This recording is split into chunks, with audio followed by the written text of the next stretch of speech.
Assalamualaikum warahmatullahi wabarakatuh. Selamat pagi.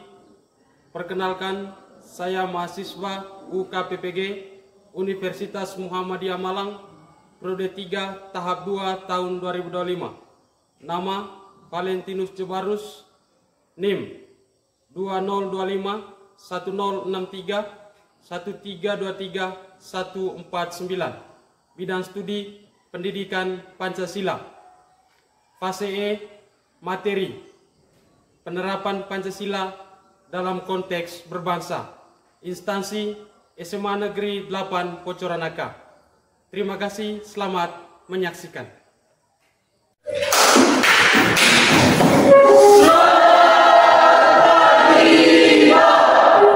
Selamat pagi semuanya. Selamat pagi luar desa. Bagaimana kabarnya? Baik. Terima kasih. Jadi tetap berdiri. Itu saya minta satu orang untuk masuk depan untuk kita bersilah. Bapak Guru dan Ibu sekalian. Selanjutnya, untuk meningkatkan rasa nasionalisme dan kecintaan kita terhadap para pendiri bangsa yang telah memperjuangkan untuk kemerdekaan Indonesia. Untuk itu kita menyanyikan salah satu lagu wajib, lagu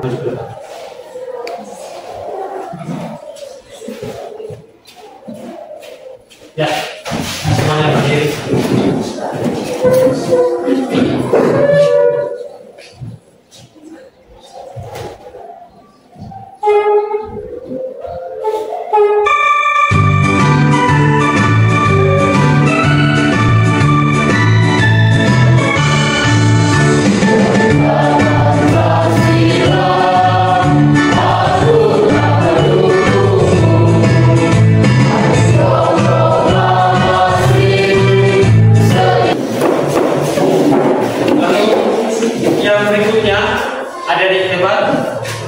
Bapak Guru akan mengecek hadiran dari adik-adik sekalian pada hari ini.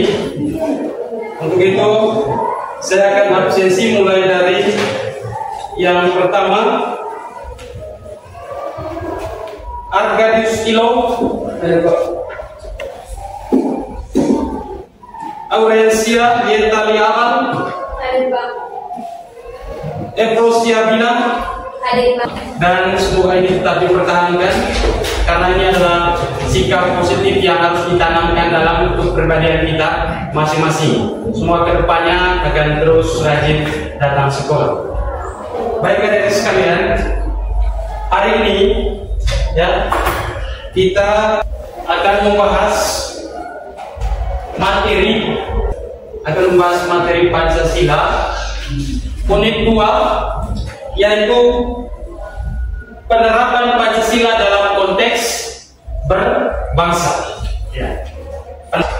Penerapan Pancasila tentu kita sudah menjalankan dalam kehidupan sehari-hari.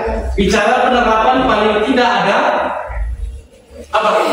Ada tindakan nyata yang harus kita terapkan dalam kehidupan sehari-hari. Oleh karena itu, adik-adik sekalian, dalam pembelajaran ini ada tujuan yang harus kita capai. Ya, dalam pembelajaran ini tujuan pembelajaran yang harus dicapai oleh peserta didik.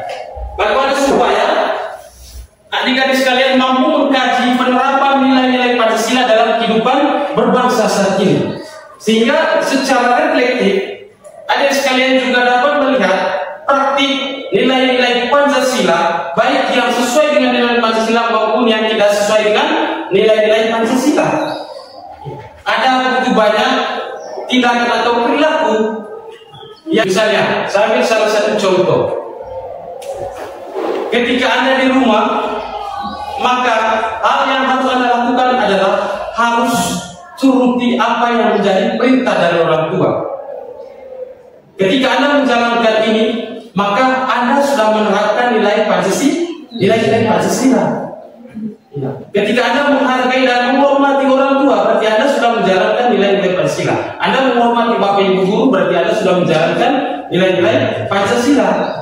Kemudian, selain tujuan pembelajaran, tentu dalam pembelajaran ini juga dapat memahami bahwa Pancasila itu tidak hanya sekedar dihafal, tidak hanya sekedar dipelajari, tidak hanya sekedar ditulis di atas kertas, tetapi yang paling penting adalah bagaimana penerapan dari Pancasila ini kemudian kita bisa nyatakan dalam kehidupan sehari-hari. Sehingga dari situ kita dapat membedakan mana perbuatan yang tidak sesuai dengan nilai Pancasila, mana perbuatan yang sesuai dengan nilai-nilai Pancasila. Nah, itu yang harus kita pahami, implementasi dari nilai-nilai Pancasila itu sendiri. Lalu yang berikutnya, Bapakku sudah menyediakan beberapa pertanyaan pemantik. Ya. Yang pertama, bagaimana penerapan Pancasila dalam konteks kehidupan berbangsa? Hal apa yang sudah terimplementasi dan hal apa yang menjadi tantangan dalam penerapan nilai-nilai Pancasila? Bicara tantangan ini tentu ada dua aspek ya, baik dalam konteks media sosial maupun dalam kehidupan nyata kita. Ya, ada begitu banyak tantangan yang kita hadapi. Lalu saya ingin tahu dulu dari pertanyaan kunci, kira-kira siapa yang bisa menjawab pertanyaan nomor 1 ini? Bagaimana penerapan Pancasila dalam konteks kehidupan berbangsa? Lalu hal apa yang sudah terimplementasi dan hal apa yang menjadi tantangan dalam penerapan nilai Pancasila itu sendiri? Bicara tantangan tadi ada dua, ya? Tantangan misalnya dalam konteks media sosial, kemudian dalam kehidupan nyata kita. Ya, seperti apa kira-kira? Silakan. Baik, terima kasih atas waktu dan tempat yang telah diberikan kepada saya. Jadi kalau menurut saya, bagaimana penerapan Pancasila dalam konteks kehidupan berbangsa?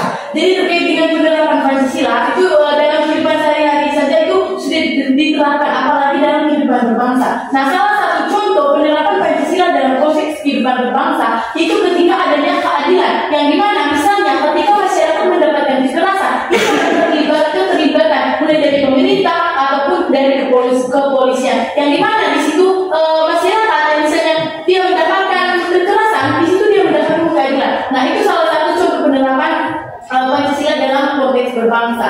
Dan juga hal-hal apa yang sudah diimplementasikan dan hal-hal apa yang menjadi tantangan dalam penerapan nilai-nilai Pancasila. Oke, dengan hal-hal yang sudah terimplementasikan, itu contohnya yaitu ketika masyarakat mendapatkan kekerasan, mereka mendapatkan keadilan. Dan itu salah satu penerapan Pancasila. Dan terkait dengan tantangan dalam perkembangan zaman ini itu menciptakan teknologi yang dimana di situ bertantangan atau bertentangan dengan nilai-nilai Pancasila. Yang pertama, penyebaran hoax, yang dimana ketika ada seorang pengguna media sosial, ketika dia menyebarkan berita yang tidak baik atau hoax, itu salah satu masalah yang dapat bertantangan dengan nilai-nilai Pancasila. Baik, terima kasih, kita beri aplaus. Silakan. Sebelumnya terima kasih atas kesempatan yang telah diberikan. Jadi menurut saya di sini karakter atau ciri-ciri dari kehidupan masyarakat yang berkaitan dengan penerapan Pancasila itu yang pertama itu menghargai kemanusiaan dan kesetaraan. Yang kedua itu gotong royong. Yang ketiga itu saling menghargai perbedaan, mulai dari perbedaan agama, budaya, ras, dan seperti di dalam kelas dapat kita menghargai perbedaan dari berbagai suku. Dan juga yang keempat itu musyawarah atau melakukan mufakat. Di mana di sini kita sebagai masyarakat Indonesia itu sudah menerapkan sebelum kita untuk mencapai suatu tujuan atau suatu pendapat kita kan harus melakukan mufakat demi mencapai suatu tujuan yang. Oke, terima kasih banyak, kita beri aplaus yang iya. Sudah terimplementasi dalam kehidupan sehari-hari. Ya. Lalu berikutnya adik-adik hebat, Bapak Guru akan menampilkan sebuah video dan nanti video tersebut akan menampilkan atau menunjukkan aktivitas penerapan nilai-nilai Pancasila dalam kehidupan bermasyarakat. Ya, jadi seperti ini videonya. Bersih dan nyaman. Apa saja contoh kerja bakti di lingkungan? Contoh kerja bakti di lingkungan masyarakat, misalnya membersihkan selokan air, membersihkan tanaman liar atau merapikan tanaman, membersihkan sampah-sampah di lingkungan rumah, membersihkan lapangan di kampung, dan masih banyak lagi. Berikut ini manfaat kerja bakti membersihkan lingkungan. Yang pertama, lingkungan menjadi bersih. Yang kedua, dapat menciptakan kerukunan antar warga masyarakat. Dan yang ketiga, dapat menjaga tali persaudaraan antar warga masyarakat. Perbedaan antara gotong royong dan kerja bakti adalah sebenarnya kerja bakti dan gotong royong adalah hal yang sama. Hanya saja kerja bakti di dalam lingkup yang kecil dan gotong royong adalah lingkup yang lebih besar. Kerja bakti di kampung adalah kegiatan sosial yang melibatkan sejumlah warga dalam membersihkan dan memperbaiki lingkungan sekitar. Kegiatan ini biasanya dilakukan secara periodik, seperti misalkan seminggu sekali atau sebulan sekali, tergantung dari kesepakatan dan kebutuhan masing-masing kampung. Baik, terima kasih atas waktu dan kesempatannya. Jadi setelah saya menonton video yang sudah ditampilkan depan tadi, ada beberapa poin yang sudah saya ambil. Yang pertama itu adanya semangat kebersamaan dan persatuan dari setiap warga yang terlibat dalam kerja tersebut, yang dimana di situ mereka memperbaiki beberapa fasilitas umum yang rusak, dan di situ mereka bekerja sama tanpa memandang dia dari mana atau kalangan mana. Di situ mereka memegang prinsip persatuan dan mementingkan kepentingan umum daripada kepentingan pribadi. Terima kasih kita. Baik, terima kasih Pak dan kesempatan dari saya. Jadi setelah saya menonton video yang sudah ditampilkan tadi, salah satu poin penting yang saya tangkap yaitu kerjasama atau gotong royong. Yang dimana di sini seluruh warga masyarakat di sini bergotong royong untuk membersihkan lingkungan. Nah, salah satu poin Akan membagikan LKPD, lembar kegiatan peserta. Nanti di dalam LKPD tersebut terdapat kasus yang berbeda-beda. Nanti tugas dari setiap anggota kelompok akan menganalisis kasus tersebut berdasarkan pertanyaan yang sudah ada pada LKPD. Ya. Ada 3 pertanyaan. Yang pertama, analisis terlebih dahulu. Kemudian apa dampaknya? Lalu yang ketiga, solusi. Lalu jangan lupa, kita tidak hanya berbicara tentang penerapan, kita tidak hanya berbicara tentang mengidentifikasi, tapi yang paling penting kita juga harus merefleksi kenapa kasus ini masih sering terjadi di tempat tinggal kita. Apa namanya ke depan? Perwakilan dari setiap kelompok.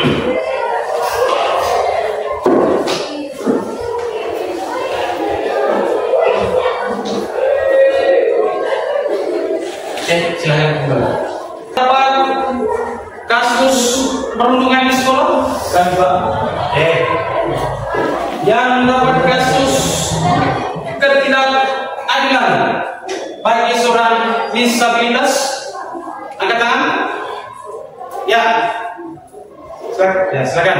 Oke, kasus yang terhadap disabilitas siapa yang dapat itu? Angkat tangan. Oke, terima kasih. Kemudian yang kedua, kasus perundungan. Ya, yang ketiga, kasus ketidakadilan dalam keluarga atau perbedaan gender. Oke, terima kasih. Kelompok, lalu kenapa kasus tersebut masih bisa terjadi di sekitar lingkungan kita? Oleh karena itu, untuk menyelesaikan pekerjaan harus saling bertanya. Ketika ada yang tidak tahu, yang kurang paham terkait dengan studi kasus yang ada pada LKPD, silakan bertanya dengan teman dan juga kepada Pak Guru.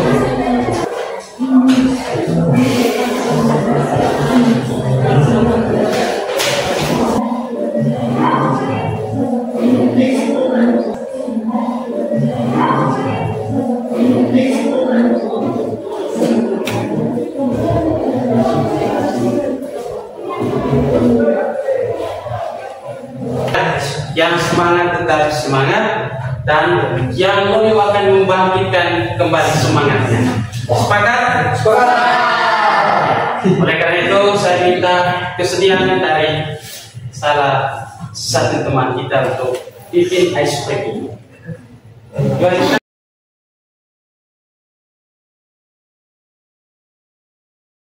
Di sini kita akan melakukan ice breaking. Tepuk semangat. Baik, selamat pagi Bapak Guru serta teman-teman sekalian. Pagi. Terima kasih atas waktu dan kesempatan yang telah dipersilakan. Kami dari kelompok 1 akan mempresentasikan hasil analisis kami terkait kasus perundungan yang terjadi di lingkungan sekolah. Untuk kesempatan selanjutnya, saya persilakan kepada pemateri. Adalah tindakan kita manusiawi dan merendahkan martabat orang lain. Hal ini menunjukkan tidak adanya rasa adil dan beradab dalam perlakuan yang sama. Pertanyaan yang kedua, apa dampak negatif dari perundungan siber terhadap Rina? 3, bagaimana cara kelompok kalian menyelesaikan masalah ini dan mencegah terjadinya lagi di lingkungan sekolah? Buatlah 3 langkah konkret. Nah, langkah yang pertama teman-teman itu terkait dengan sosialisasi, yang dimana ketika kita melakukan sosialisasi, kita memberikan arahan dan juga memberikan menjelaskan bagaimana dampak positif serta dampak negatif dari tindakan yang tidak sesuai ini. Nah, yang kedua itu pembentukan tim anti bully, yang dimana ketika kita sebagai siswa dan juga pihak sekolah membentuk sebuah tim anti bully, di situ membantu menangani masalah yang terjadi pada siswa terkait dengan bully. Yang ketiga, penguatan nilai Pancasila. Silakan. Sebelumnya terima kasih atas waktu kesempatan yang sudah dipersilakan kepada kelompok kami. Jadi di sini saya sebagai perwakilan kelompok ingin bertanya dengan bunyi pertanyaannya. Jadi jawaban kelompok Anda menyatakan bahwa perundungan siber bertentangan dengan sila kedua Pancasila. Bukankah tindakan Budi dan teman-teman yang mengolok Rina di media sosial juga bisa melanggar sila ketiga, yaitu persatuan Indonesia? Nah, bagaimana kelompok Anda menjelaskan hal tersebut? Itu saja dari saya, sekian. Oke, baik, terima kasih.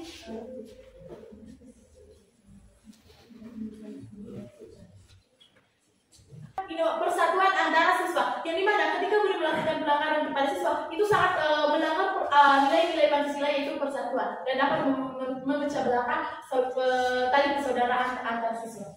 Bagaimana untuk perwakilan dari kelompok 2, maka jawaban dari kelompok kami bisa diterima. Untuk waktu selanjutnya dipersilakan kepada perwakilan dari kelompok 3 untuk mengajukan pertanyaan. Oke, baik. Terima kasih waktu dan kesempatan yang telah diberikan kepada saya. Jadi saya perwakilan dari kelompok 3 ingin mengajukan pertanyaan kepada teman kelompok presentasi. Jadi pertanyaan dari kelompok kami, bagaimana bisa perundungan yang dilalui Rina bertentangan dengan nilai-nilai Pancasila? Sekian.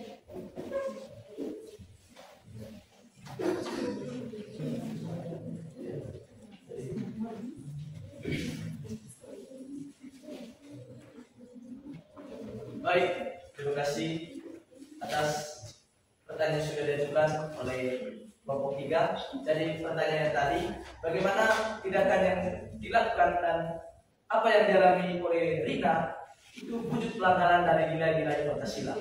Jadi di situ tadi menjelaskan bagaimana tindakan bullying cyber yang dilakukan oleh Budi dengan kawan-kawannya, yang dimana mereka menyebarkan foto-foto Rina di media sosial dan mengolok-olok Rina. Di situ Rina merasa tertekan karena dia punya privasi atau yang menjadi privasi dari dia itu disebarkan di media sosial, dan dalam nilai-nilai Pancasila itu ada yang namanya nilai kemanusiaan yang adil dan beradab, yaitu sila kedua. Di situ dia menjelaskan bahwa manusia yang adil dan beradab itu harus menghargai, menghormati martabat orang lain serta dirinya. Namun Saya persilakan kepada teman kami untuk membacakan kesimpulan terkait dengan kasus perundungan yang terjadi di lingkungan sekolah. Baik, terima kasih atas waktu dan kesempatan yang telah diberikan kepada saya. Di sini saya akan membacakan kesimpulan dari materi yang kami jelaskan tadi. Jadi, kasus perundungan atau bullying masih sering terjadi di lingkungan sekolah, dan akibat dari tindakan bullying tersebut dapat memicu beberapa gejala seperti gangguan psikis atau rasa tahu. Di sini kami kelompok 3 akan mempresentasikan hasil kerja kami. Untuk waktu selanjutnya saya berikan kepada materi untuk membacakan hasil diskusinya. Oke, baik, terima kasih waktu dan kesempatannya. Sebelum itu kami akan membaca studi kasusnya. Narasi kasus. Di sebuah halte bus yang ramai, seorang pria disabilitas bernama Pak Dedi yang menggunakan kursi roda sedang menunggu bus. Ia ingin pergi ke pasar, namun bus yang datang tidak memiliki fasilitas khusus untuk kursi roda.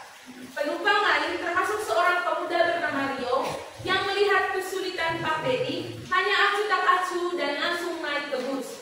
Pak Dedi tampak putus asa karena sudah beberapa bus lewat tanpa ada yang bisa ia naiki. Di tengah keputusasaannya, seorang siswi SMA bernama Siti yang juga menunggu di halte yang sama menghampiri Pak Dedi. Dengan senyum, Siti bertanya tujuannya dan kemudian menawarkan untuk memesankan taksi online yang ramah disabilitas. Siti juga membantunya naik ke taksi dengan memastikan Pak Dedi aman. Siti bahkan menolak saat Pak Dedi menawarkan uang. Bagi Siti, hal yang paling penting adalah Pak Dedi bisa sampai ke tujuannya dengan nyaman. Pertanyaan yang pertama, jelaskan mengapa ketidakpedulian dan kurangnya fasilitas publik melanggar sila kelima.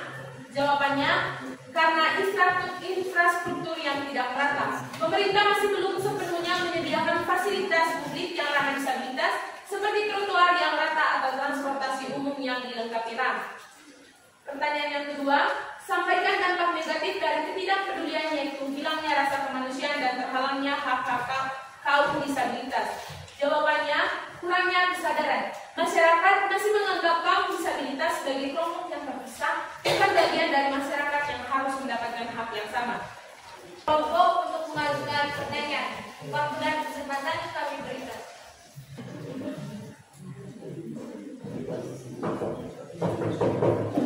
Pada teman Julio, saya persilakan. Baik, terima kasih waktu dan kesempatannya. Langsung saja. Bagaimana peran dari pemerintah dalam penerapan nilai-nilai Pancasila untuk anak disabilitas dan apakah tantangannya?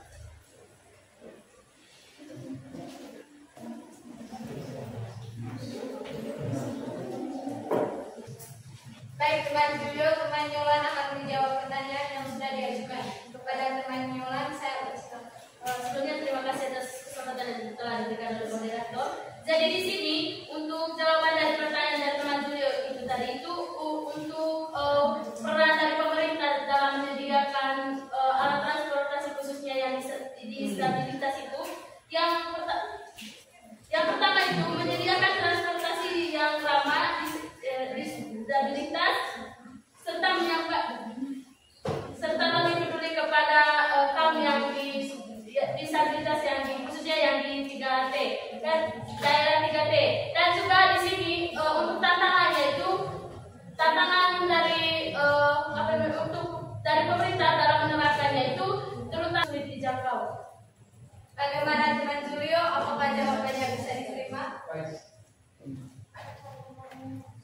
Sebelumnya terima kasih atas waktu dan kesempatan yang sudah diberikan kepada saya. Dari sini saya perwakilan kelompok 2 ingin mengajukan pertanyaan kepada kelompok yang sudah presentasi. Jadi dengan begini pertanyaannya, bagaimana cara kita sebagai pelajar menumbuhkan rasa kepedulian masyarakat dan pemerintah terhadap kaum disabilitas? Baik, nanti teman Yolan akan menjawab pertanyaan yang sudah diberikan. Waktu selanjutnya saya berikan kepada teman Yolan. Oke, jawaban dari pertanyaan dari teman Tik yaitu kita bisa memulai dengan melakukan kampanye sederhana seperti ajakan untuk mendapatkan tempat duduk di bus kepada lansia atau ibu hamil atau sekadar menahan pintu di lift untuk orang lain. Jadi ini adalah langkah awal yang bisa membuat kita lebih peka terhadap kesulitan orang di sekitar kita. Bagaimana teman Tik, apakah jawabannya bisa diterima? Sekarang kami membacakan kesimpulannya terlebih dahulu. Kepada teman Rado, saya persilakan. Kesimpulannya, kasus ini menunjukkan bahwa Pancasila tidak hanya tentang persatuan dalam perbedaan, tapi juga tentang keadilan dan kepedulian terhadap sesama. Ketidakpedulian terhadap terkait beberapa kasus yang sudah dipresentasikan tadi, Bapak Guru akan mulai dari kasus yang pertama, yaitu perundungan di sekolah. Tentu saja perilaku yang ditunjukkan atau yang dilakukan oleh bukti terhadap Lina ini bertentangan dengan sila kedua, kemanusiaan yang adil dan beradab. Dan memang salah satu tantangan terbesar yang kita hadapi di era digital saat ini adalah ujaran kebencian melalui media sosial, menyebar berita bohong, memfitnah melalui media sosial. Itu adalah salah satu tantangan terbesar yang kita hadapi saat ini. Ada dampak yang begitu besar terhadap korban. Korban menjadi minder, tidak rajin datang ke sekolah. Itu dampak dari perundungan. Oleh karena itu, adik-adik sekalian, saya berharap dengan kita mempelajari materi ini, semoga adik-adik sekalian ketika kembali ke masyarakat, baik di sekolah, di keluarga maupun di masyarakat, tidak boleh melakukan bullying atau perundungan karena memang berbahaya atau berdampak buruk bagi orang lain. Ketidakadilan dalam keluarga, memang kasus perbedaan gender ini selalu kita temukan dalam kehidupan sehari-hari. Dari kasus Budi menunjukkan bahwa perilaku yang ditunjukkan oleh Budi ini tentu bertentangan dengan sila kedua dan kelima. Ya, dalam perilaku yang ditunjukkan oleh Budi ini, dia tidak menghargai dan menghormati orang tuanya. Dia selalu membeda-bedakan antara laki-laki dengan perempuan. Kemudian dia bertentangan dengan sila kelima. Perilaku yang ditunjukkan oleh Budi ini bertentangan dengan sila kelima. Karena sejatinya manusia punya derajat yang sama, punya kodrat yang sama. Kita punya hak yang sama untuk mendapatkan keadilan, dan kita juga punya hak yang sama untuk kita dihargai. Demikian juga sebaliknya, kita harus menghargai orang lain. Oleh karena ketidakpedulian sosial terhadap disabilitas. Nah, dari kasus ini dapat kita simpulkan bahwa sila kelima itu, sila kelima ternyata belum sepenuhnya diimplementasikan atau diterapkan. Bagaimana kebijakan pemerintah yang belum merata, belum menyediakan fasilitas umum yang lengkap. Penutup pembelajaran kita pada pagi hari ini, saya minta kesimpulan dari 3 kelompok yang ada ini terkait kegiatan pembelajaran kita pada pagi hari ini. Saya minta kesimpulan. Ya, silakan. Baik, sebelumnya terima kasih atas tempat yang telah diberikan kepada saya. Jadi kesimpulan yang dapat saya ambil dari proses pembelajaran hari ini itu terkait dengan Pancasila. Pancasila itu adalah fondasi atau aturan, yaitu sebagai pedoman terdepan dari kita punya tingkah laku, dari kita punya perilaku, dan juga dalam penerapan Pancasila, terutama dalam kita di lingkungan sekolah itu sangat bertentangan. Yang pertama itu dari sikap kita. Ketika kita tidak menghargai pendapat dari orang lain, ketika kita tidak menghargai seorang guru, itu sudah melanggar nilai-nilai Pancasila.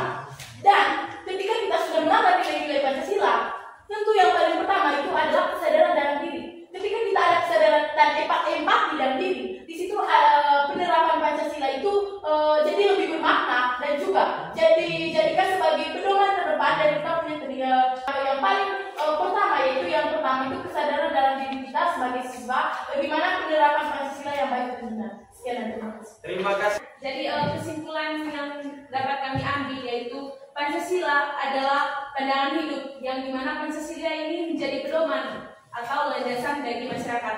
Nah, salah satu contoh penerapan dari Pancasila yaitu kita melakukan atau bergotong royong, bekerja sama untuk melakukan kerja bakti di lingkungan masyarakat ataupun di lingkungan sekolah. Terima kasih. Kita mengatakan bahwa baik, terima kasih atas waktu dan kesempatan yang diberikan kepada saya. Jadi refleksi yang saya dapat ambil dari kegiatan pembelajaran yang sudah kita lakukan tadi. Jadi saya merasa sangat senang karena hari ini bisa berkumpul di sini untuk mempelajari tentang penerapan Pancasila dalam konteks berbangsa dan bermasyarakat. Jadi Pak tadi sudah menjelaskan dengan baik, dan teman-teman juga tadi kami sudah berdiskusi bagaimana penerapan dan tantangan penerapan Pancasila dalam konteks berbangsa. terima kasih. Silakan. Melakukan kerjasama, maka pekerjaan yang kita lakukan itu semakin ringan. Ya, terima kasih. Itu tadi refleksi dari adik-adik sekalian, anak-anak hebat. Nah, selanjutnya saya akan membagikan beberapa pertanyaan asesmen. Ya, nanti akan dijawab, kemudian dikumpul. Ini uji pengetahuan secara individu. Ya, sejauh mana pemahaman Anda terhadap pembelajaran yang telah kita pelajari ini. tentang terima kasih. Demikian untuk pembelajaran kita pada pagi hari ini.